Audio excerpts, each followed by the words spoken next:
Hi there, lovely. My name is Isabel, also known as Isomorphic here on YouTube, but you can call me Isa. Today on the Trans Periodical, I wanted to talk about what is femininity and what makes me a woman.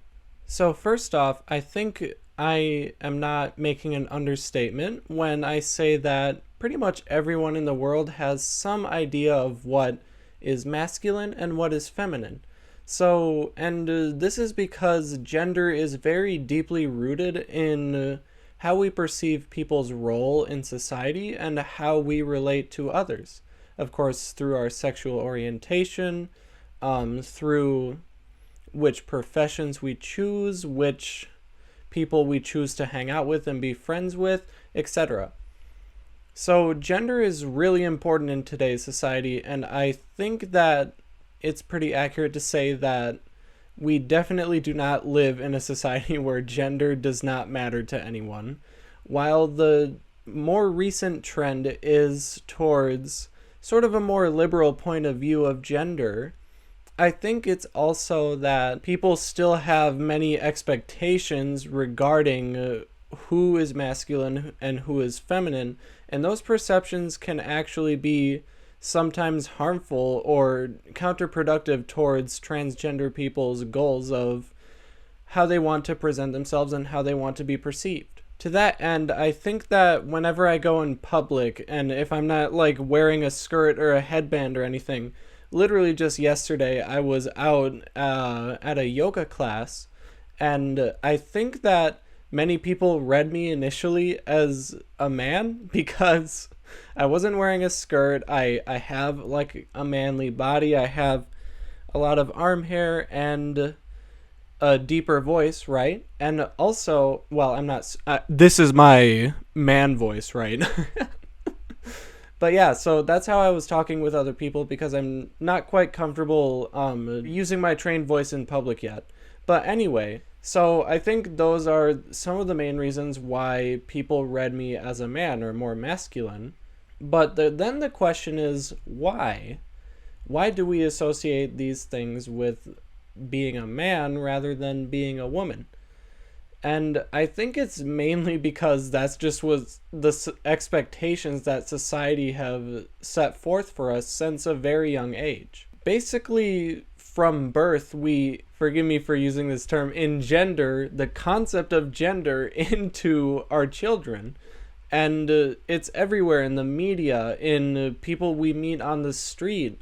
Kids see gender everywhere. So then can you blame us for thinking or feeling like it's such an important aspect of our identity? It's basically the first question we ask about a new person we meet. What gender is this person? Is this person a man or a woman, right?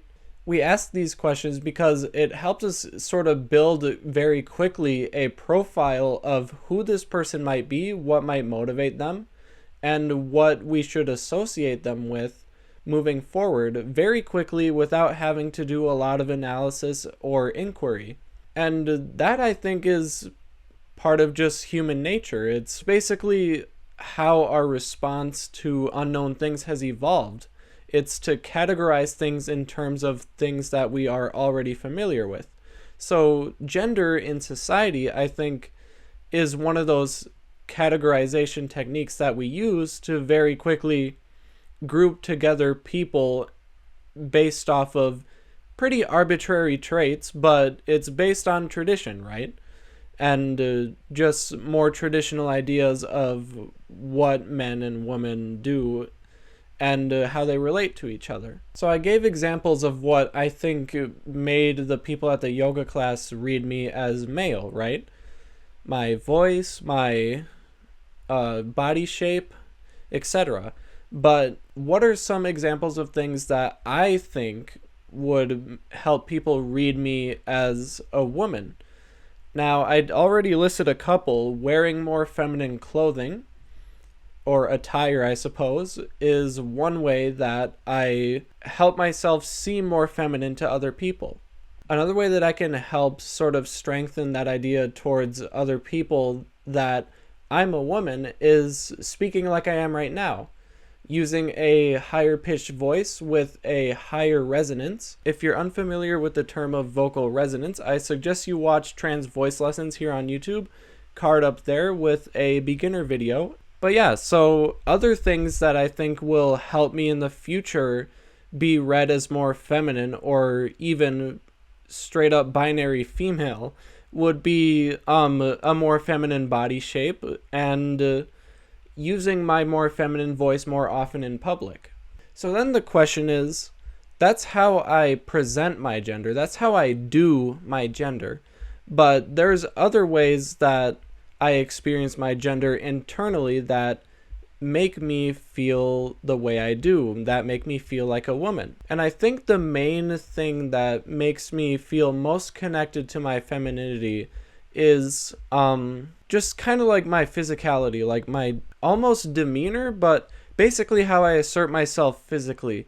I don't really gesture or interact with people in ways that I feel like is super assertive or imposing on other people. I just think people read me as very passive and kind and just like accepting of other people's differences, and I think that that's one of the biggest ways that I connect with my femininity on a day-to-day basis, is just the way I act and interact with other people.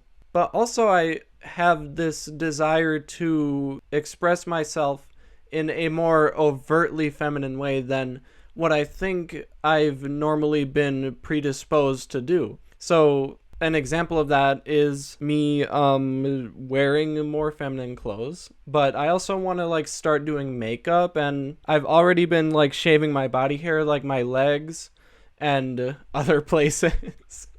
I'm sure you can imagine. So I guess that's what my answer is to what does it mean to be a woman. It means to be kind and gentle and encouraging towards others, to guide people towards growth, and to, I guess, in a way, be a mother. That's kind of what I feel like one of my main purposes in life is to take care of others. So I guess it's a no-brainer that I'd feel like very strongly about my womanhood, basically. So that's all the thoughts I had about today for this topic. If you guys did enjoy this video, make sure to give it a like or dislike it if you think it could have been better. Maybe leave a comment saying how I can improve my content, or you can leave a nice comment either complimenting something I did right or just like asking any follow-up questions you might have. So yeah, thank you all for watching, and I'll see you guys next time. Bye bye!